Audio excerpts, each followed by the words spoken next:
English Leap Podcast. From Speak English with Class. Hey, English learners! Welcome back to the English Leap Podcast, your cozy place to learn easy English through real-life conversations. I am Anna. Yeah, and I am Jake, and today I am a little bit scared. Oh, scared already? We just started. What happened? You happened. You gave me this idea. Jake, imagine one full day without your phone. Yes, today's beautiful nightmare. Exactly. A whole day, 24 hours, no phone, no messages, no scrolling, no checking the time every 2 minutes. So, when you hear that, what happens in your body? Do you feel calm, or do you feel, no, please, anything but that? Yeah, my thumb started to cry inside when I first heard it. Because for many of us, the phone is not just a phone anymore. Yeah, it is our alarm, our calendar, our camera, our music, our maps, our news, our games, our everything. And our escape. Yeah, especially our escape. So, think about your normal day. How many times do you touch your phone before lunch? Be honest, 10 times, 20, 50? Yeah, sometimes we tell ourselves, I will just check one thing. And somehow that one thing turns into 15 minutes or 50. And it's not just students.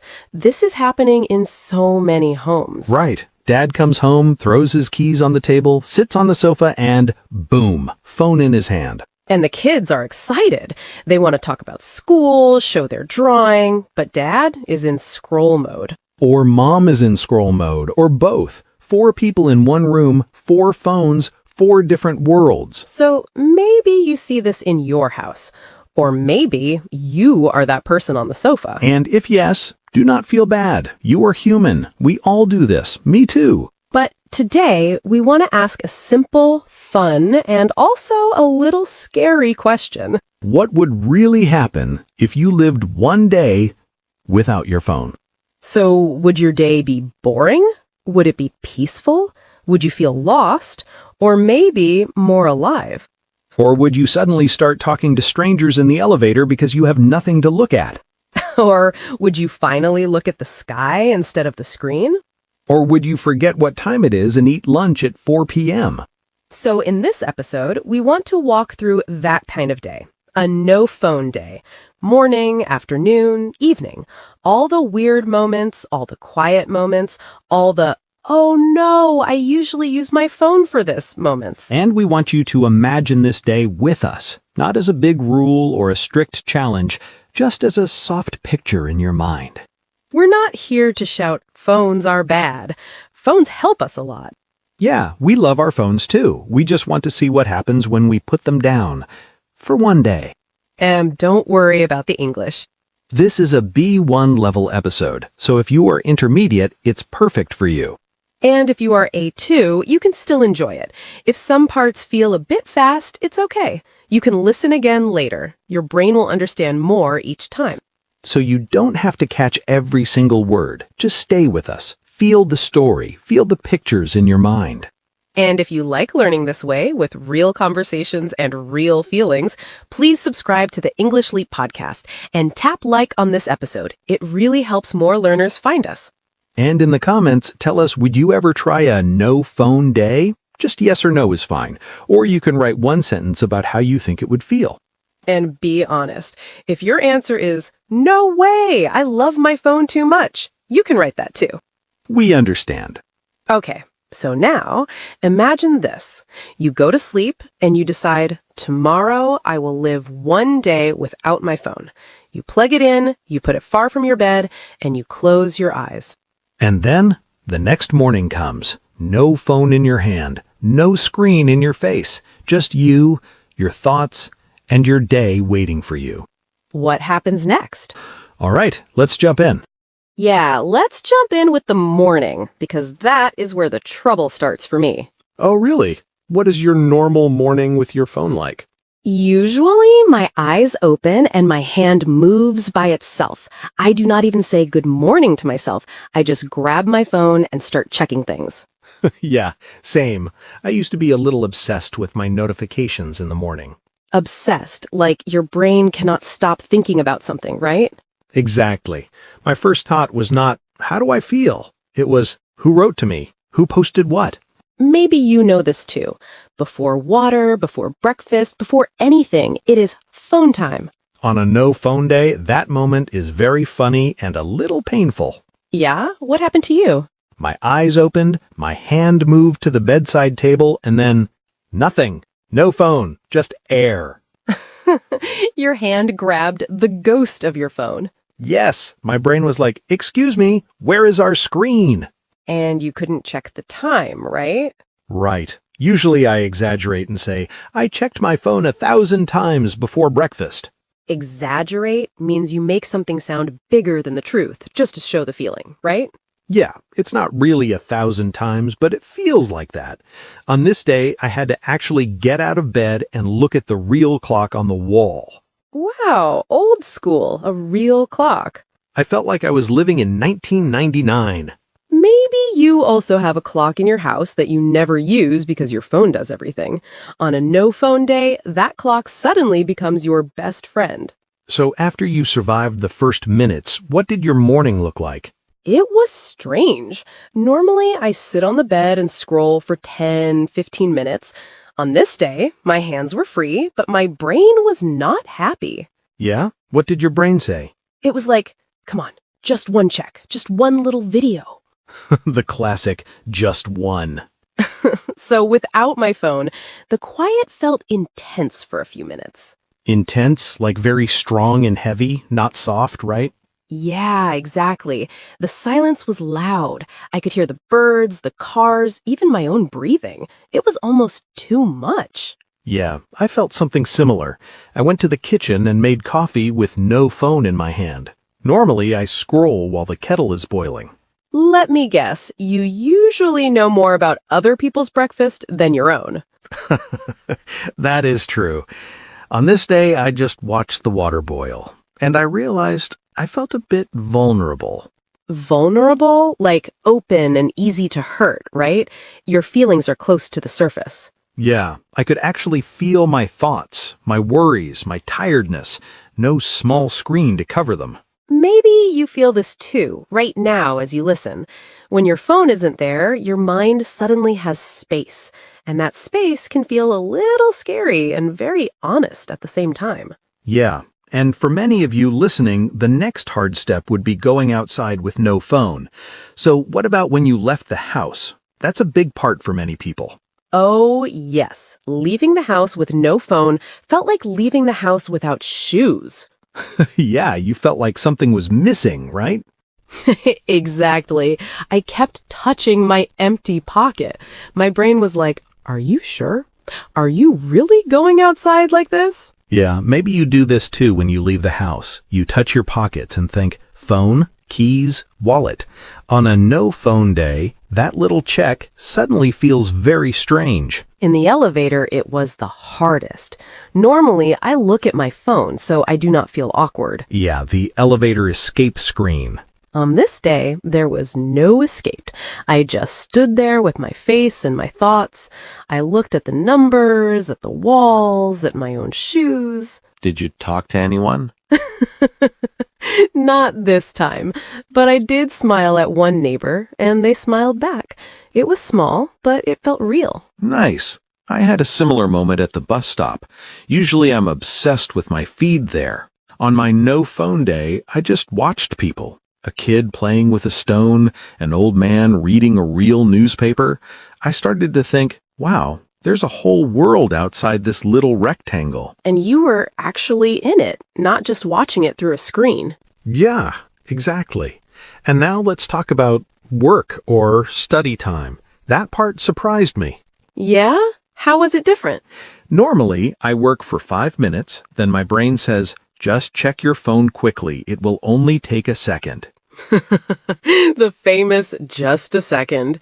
We all know that second is a liar. True, that second turns into 10 minutes and my focus is gone. So, on a no phone day, that second was not possible. Right. At first, my brain kept asking for it, but after a while, my mind started to calm down. I could sit and do one thing for a longer time. Yeah, and maybe you'll feel this too. Without that small, constant check on your phone, your attention can slowly come back to one thing at a time. Yeah, hearing this, I realized my own phone habit was really getting in my own way. Get in your own way means you stop yourself with your own habits, not other people, right? Yes, I was blaming time and stress, but actually, my own scrolling was blocking me. And that's good news in a way, because if your own habit gets in your own way, you can also change it. Exactly. You're not stuck forever. That's true. Now let's move to home time, because this is where many families feel the phone problem. Yeah, this part is close to my heart. Normally, in many homes, someone comes back from work or from school, and the first thing they touch is not the door, not the kids, not the food, it is the phone. You see it everywhere. Dad on the sofa, scrolling. Mom at the table, scrolling. Kids on the floor, scrolling.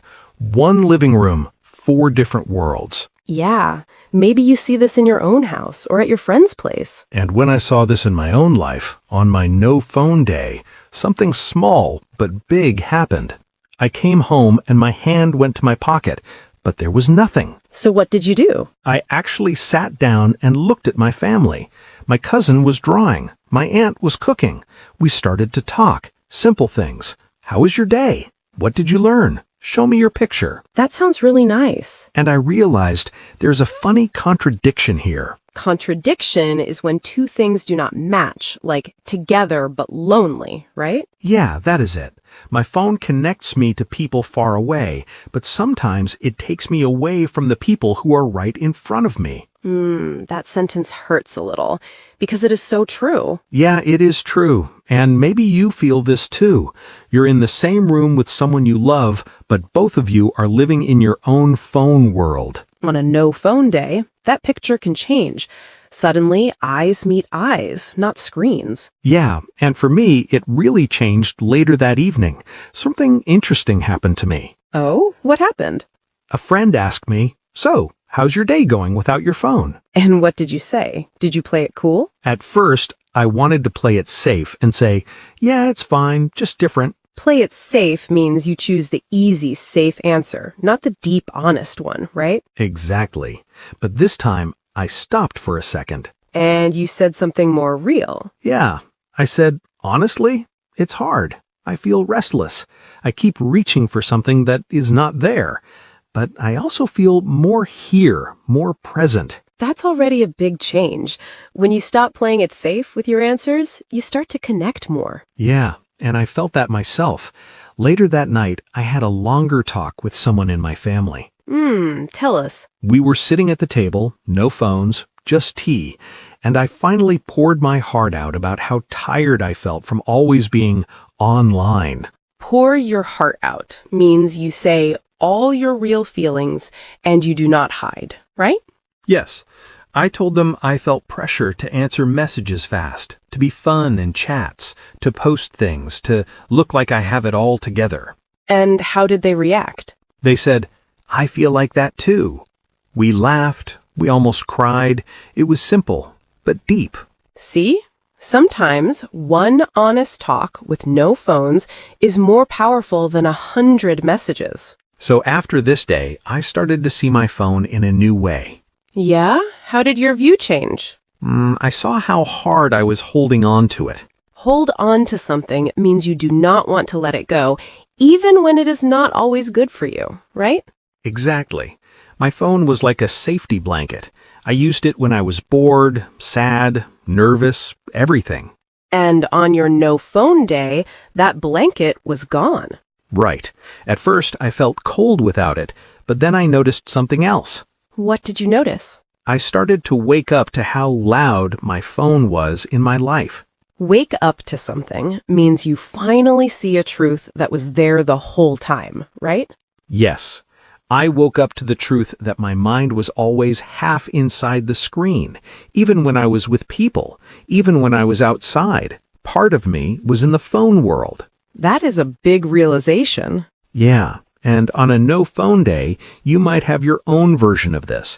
Maybe you wake up to how often you check the time, or how many times you open apps without a reason, or how different your family feels when everyone is really there. And it doesn't mean you must delete everything forever. We are not here to shout rules. Yeah, it just means you can choose, you can notice, you can change small things. Yes, maybe for you, the first step is simple. No phone at breakfast, or no phone in the bedroom, or one evening a week with airplane mode. Yeah, and you can try your own mini no-phone day, or even a no-phone half day, and see what happens. Notice how you feel. Notice what is hard. Notice what is nice. And maybe, little by little, you'll start to write a new story with your phone, instead of letting it write your story. And who knows, you might even find that the best parts of your day are not inside the screen at all, but right in front of you. Yeah. And before we finish, let's slow down and look at some strong words we used today. Our little word tour. 10 words from this episode with calm meanings and simple examples. Yes, you can just listen or repeat after us if you like. No pressure. All right, let's start. First word, obsessed. When you are obsessed, your brain cannot stop thinking about something. It is always in your mind. For example, in the morning, I was obsessed with checking my notifications. Or, my little brother is obsessed with one game. He talks about it all day. You can repeat, obsessed. Next one is exaggerate. When you exaggerate, you make something sound bigger or stronger than the truth to show the feeling. For example, sometimes I say, I checked my phone 1,000 times today. I exaggerate, but it feels like that. Or, he exaggerated the story and made it sound more dramatic. Repeat, exaggerate. Now a feeling word, intense. When something is intense, it is very strong and heavy. It is not soft or light. For example, on my no-phone day, the silence in the morning felt intense. Or, the movie was so intense that I could not relax. You can repeat, intense. Next one is vulnerable. When you feel vulnerable, you feel open and easy to hurt. Your feelings are close to the surface. For example, walking without my phone made me feel vulnerable, like I could not hide. Or, she felt vulnerable when she talked about her fears with her friend. Repeat, vulnerable. Now a thinking word, contradiction.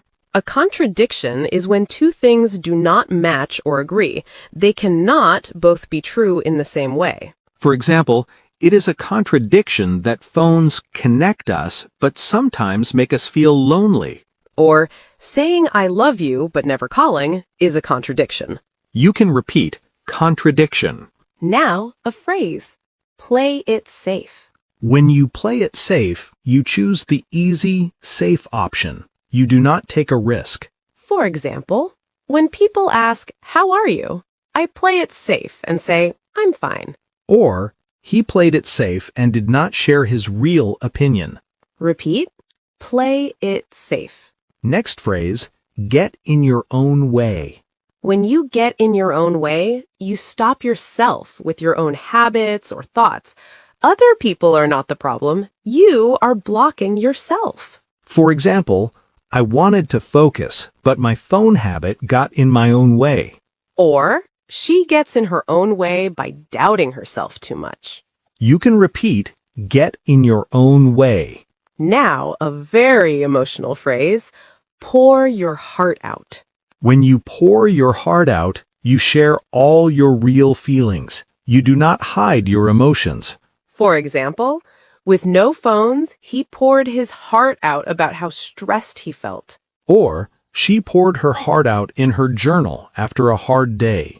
Repeat, pour your heart out. Next one, hold on to something. When you hold on to something, you do not want to let it go, even if it is not good for you anymore. For example, I was holding on to my phone like a safety blanket. Or, he still holds on to old messages that make him sad. You can repeat, hold on to. And our last phrase, wake up to something. When you wake up to something, you finally see a truth that was there the whole time. You become aware. For example, after one day without my phone, I woke up to how loud it was in my life.